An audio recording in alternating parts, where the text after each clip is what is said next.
The courtroom was silent. Not the kind of silence that comes from boredom or routine. This was heavier. It was the kind that held breath, the kind that hummed with tension, the kind of silence that warned everyone. Something irreversible was about to happen. It was day 14 of the federal case. Cameras were banned inside, but everyone knew the whole country was watching. Hashtags flooded social media. Protesters, supporters, journalists, and even international observers lined the streets outside the courthouse. And at the center of it all, Kash Patel, former national security official, known for his investigations, classified briefings, and his refusal to back down when pressured. To some he was a whistleblower, to others a troublemaker. But today he wasn't playing either role. He was the defendant. The charges against him were layered in red tape, legal jargon, and half-buried accusations of mishandling sensitive information and obstructing administrative protocol. But everyone knew this wasn't about paperwork. This was about a man who had stepped on too many powerful toes. And now the system was pushing back. Judge Lydia Marston, a respected but visibly impatient federal judge, cleared her throat and looked over her glasses. "Mr. Patel, you've had your counsel speak on your behalf.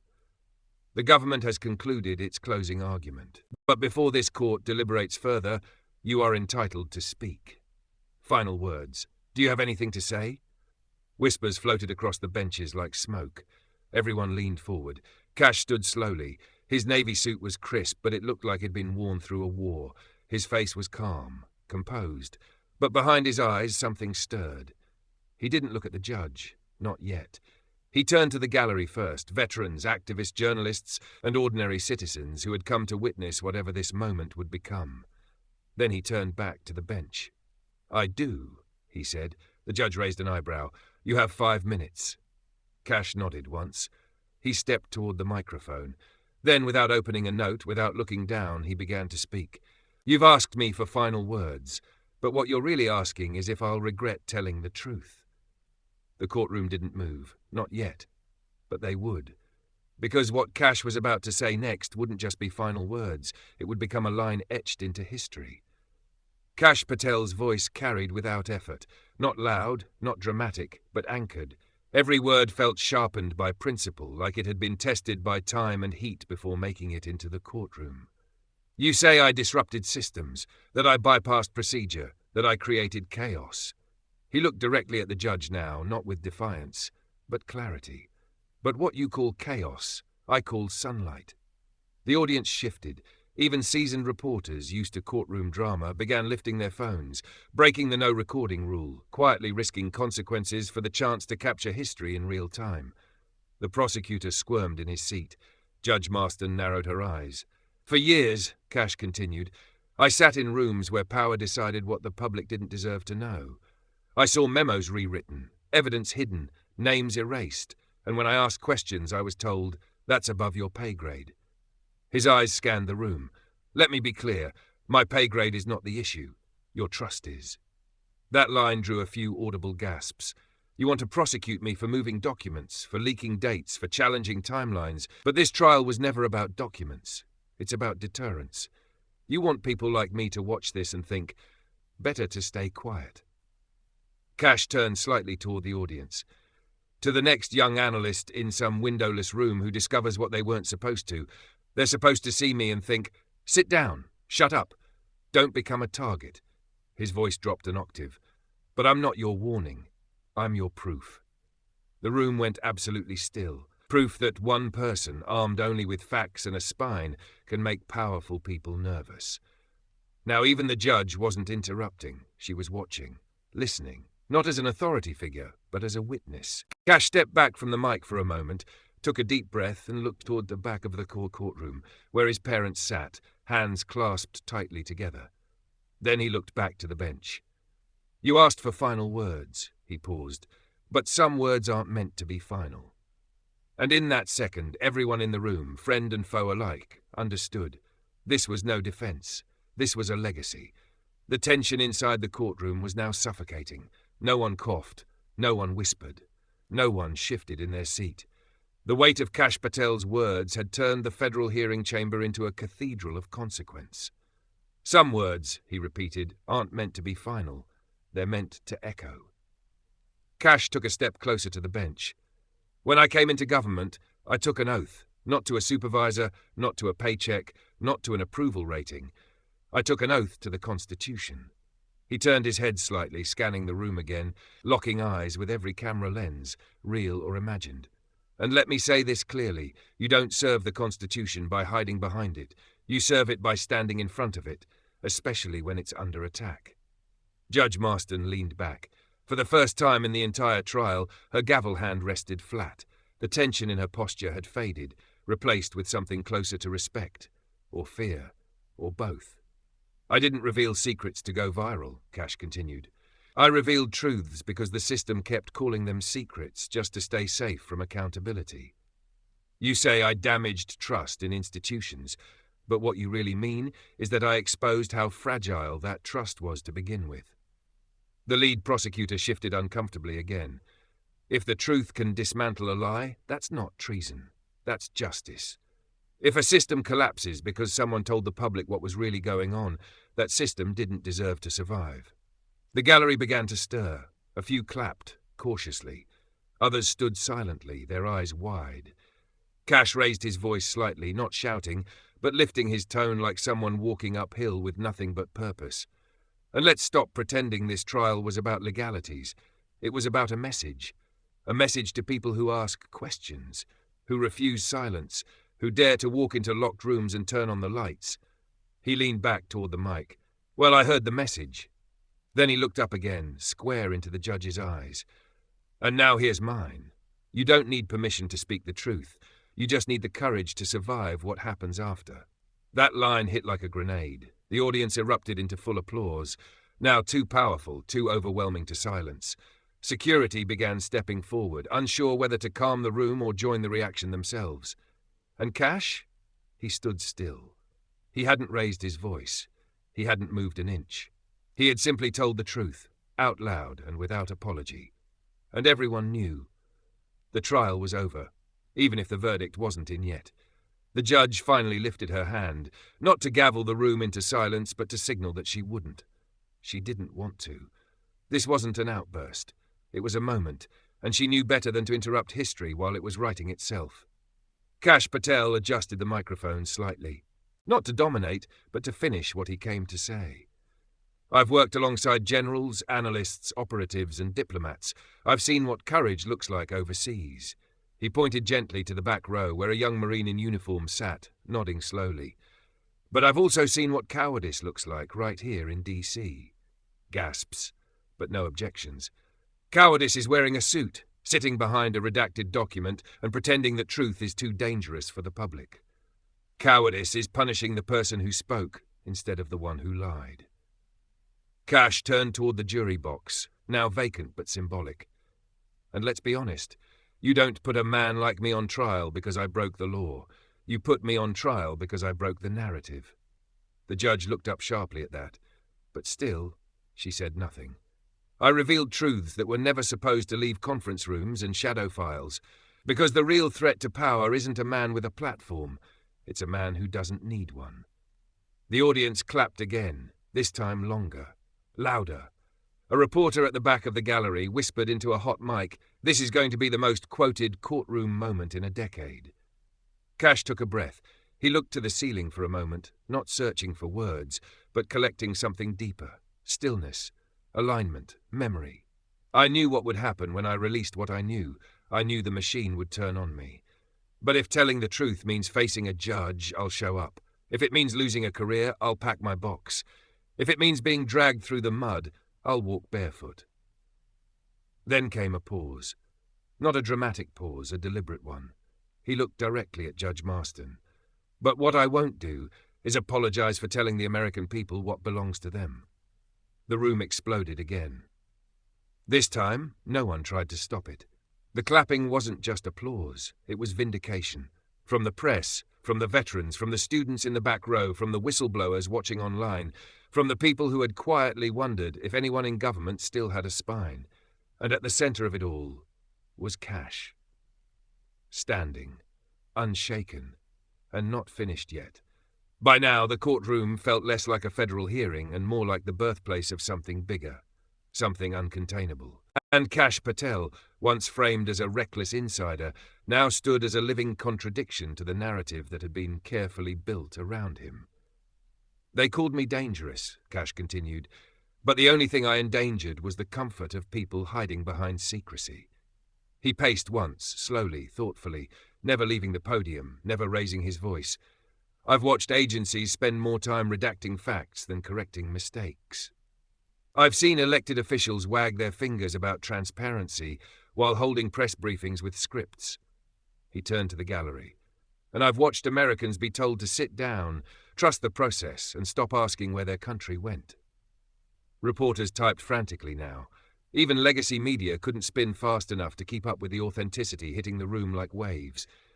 Judge Marston, to her credit, didn't stop him. Because she couldn't. Because, like everyone else, she knew that if she interrupted, she'd become the symbol of the very system Kash was laying bare. Kash gestured to the walls of the courtroom. This place, these walls, were built for justice, not comfort, not control, not silence. He paused. But somewhere along the line, we let process replace purpose. We let rules cover for cowards. We let national interest mean public ignorance. He stepped back, lowered his voice to a near whisper. The kind that makes people lean forward more than a shout ever could. I didn't leak, I revealed. I didn't rebel, I remembered. I remembered who this country belongs to, who it was built for, who it answers to. The room stirred. Not to kings, not to committees, not to intelligence briefings behind locked doors. He turned again to face the bench. It answers to us. And that was it. The crowd, gallery, interns, reporters, even a few aides from the prosecutor's own table, broke into applause again. A few cried. A few just stood, stunned by the magnitude of what they were hearing. Because in a world drowning in scripted statements and controlled testimonies, this wasn't just rare. It was real. Kash Patel wasn't defending himself. He was redefining the system that tried to bury him. The applause slowly faded, not because people stopped caring, but because they wanted to hear more. Every ear in the courtroom was tuned to Kash Patel like a signal in a world full of static. He leaned in once more, gripping the podium with both hands as if anchoring himself, or maybe anchoring the country. You've called this a trial about conduct, he said. Let's be honest, it's a trial about control. Judge Marston's face tightened. Kash noticed and nodded. I respect your robe, Judge. I respect this room. But what I do not respect is the idea that loyalty to country can be measured by how well one obeys broken systems. I didn't come here to play martyr. I came here because I refuse to vanish. You can smear my name. You can drain my bank account. You can make me headline bait. But you will not erase what I revealed because it's already in the bloodstream of this nation now. The room held its collective breath. You can't unring a bell. That line hit hard. In the back, a staffer from a prominent newspaper who had previously written a scathing editorial about Kash now sat quietly, fingers hovering above her keyboard, expression unreadable. Something had shifted, and she knew it. I'm not on trial, Kash said. The truth is. He let that hang for a second. And what does it say about the truth that the people who fear it most are the ones with the most power? Even the judge looked away now. Because it wasn't just an indictment of one courtroom. It was an indictment of an entire culture, of whispered deals, of manufactured outrage, of media spin, of a government more interested in controlling the narrative than confronting the facts. They told me I could stay safe if I just stayed silent, Kash said, his voice sharp now, that I could live quietly, comfortably, invisibly. But you don't take an oath to comfort. You take it to the Constitution, to the people, to the ones who deserve to know. Another wave of emotion filled the chamber. A woman in the third row, a teacher from Pennsylvania who had flown in just to witness this day, silently wiped a tear from her cheek. And then Kash delivered another line that would race across social media within minutes. You don't honor this country by hiding its sins. You honor it by holding it accountable and loving it anyway. That was the moment a standing ovation began. Not orchestrated, not performative, but real. And it wasn't just citizens. It was journalists. It was even staffers. And yes, one of the junior prosecutors stood too, her eyes wide with something between disbelief and awe. The courtroom now felt like it belonged to Kash Patel, not legally but morally. His voice, though steady, was carrying the weight of 1,000 buried truths. He didn't pace. He didn't shout. He stood still, and America listened. Judge Marston, once the commanding force in the room, now sat motionless. Her gavel rested untouched. Her carefully prepared closing remarks, useless now, because nothing she could say would compete with what Kash was doing, rewriting the definition of courage in real time. Kash inhaled slowly, glancing once more at the audience before delivering the most personal moment of his testimony yet. I've been called a traitor, a radical, a pawn, a liar. I've watched my family be followed, harassed and smeared simply because I told the public something they had a right to know. But I'm still here. He paused, his jaw clenched slightly. Not because I'm brave, but because I'm tired of watching bravery get punished. The words sliced through the room. What does it say about us, about our democracy, when telling the truth becomes a liability? He turned his gaze directly to the judge. You asked me for final words. What you really wanted was finality, closure, an end to the mess I made by saying what I knew. He shook his head slowly. But the truth doesn't end when the courtroom empties. The truth doesn't vanish when the cameras shut off. The truth, especially the kind they tried to bury, lives longer than any verdict. A reporter from a major outlet, one who had previously dismissed Kash as reckless, scribbled the quote down with shaky hands. He knew what he was witnessing. This wasn't just a closing statement. This was a cultural shift. Kash's voice softened again. You may rule. You may sentence. You may make a statement today in black ink that the system will frame as justice. But just know this. Whatever you write down, the American people already wrote something else in their hearts today. Gasps, audible gasps. Because that was no longer just a defense. That was a warning and a benediction. The judge, visibly moved, leaned forward for the first time in over 20 minutes. But she still didn't speak. She couldn't, because no gavel could compete with what had just been spoken. The moment had grown beyond the courtroom. News networks began airing live feeds from outside the courthouse, where hundreds, maybe thousands, were gathering. People who had watched the hearing on their phones and dropped everything to be there.